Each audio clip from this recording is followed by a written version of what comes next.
Welcome back to another edition of Between Two FARs.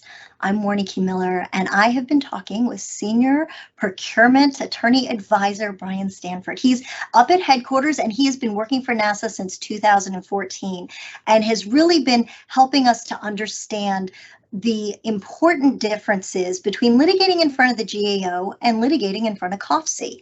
Right now, we would like to turn our attention to timeliness issues.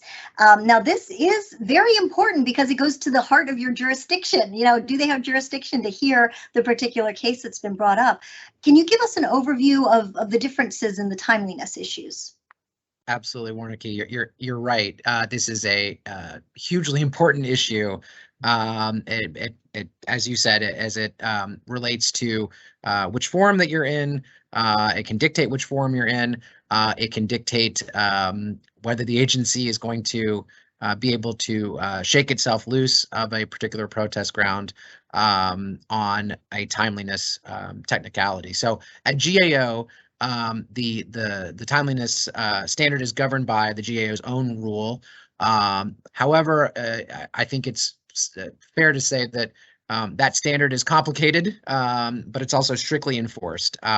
So if you're in the pre-award phase, prior to the agency making an award decision, those protests have to be filed before proposals are due or bids are opened.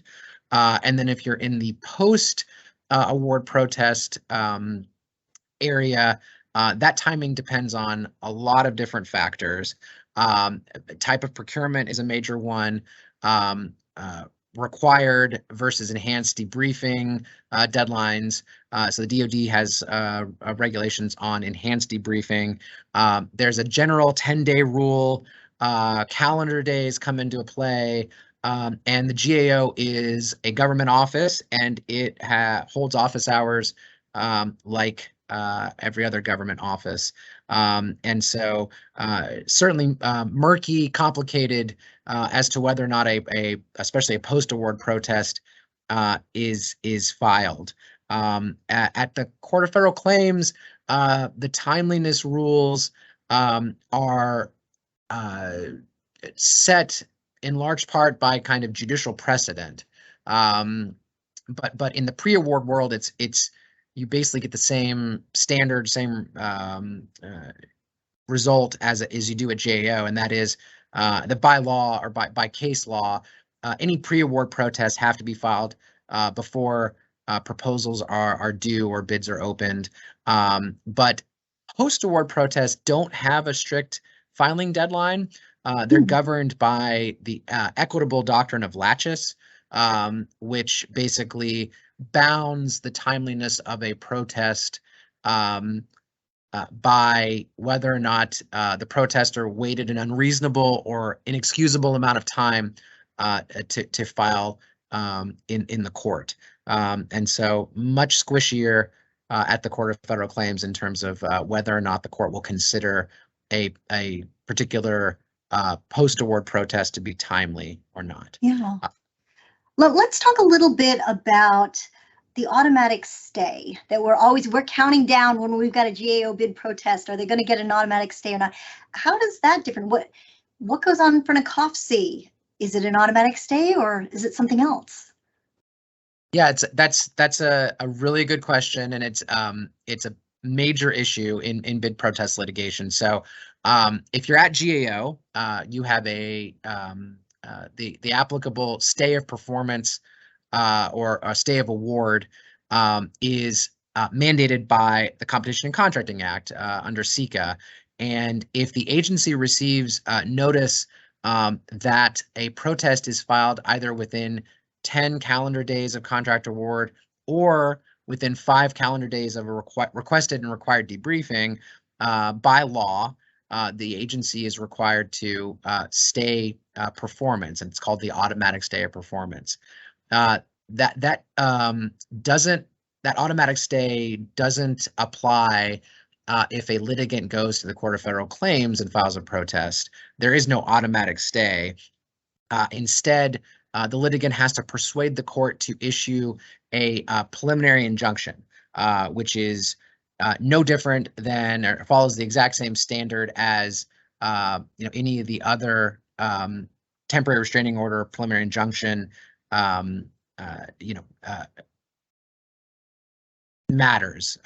It's a 4-factor test, and it really comes down to the likelihood of success on the merits, that the litigator or that the plaintiff needs to be able to demonstrate for the court. Now, oftentimes, DOJ and the agency agree to voluntarily stay performance of the contract, so there's no need to actually go through a preliminary injunction proceeding in order for the court to rule that the agency is required to stay performance. And sort of amicably reach an understanding on that without having to go through the injunction process? Exactly, and there's a lot of strategy. Amicably. Yeah, there's a lot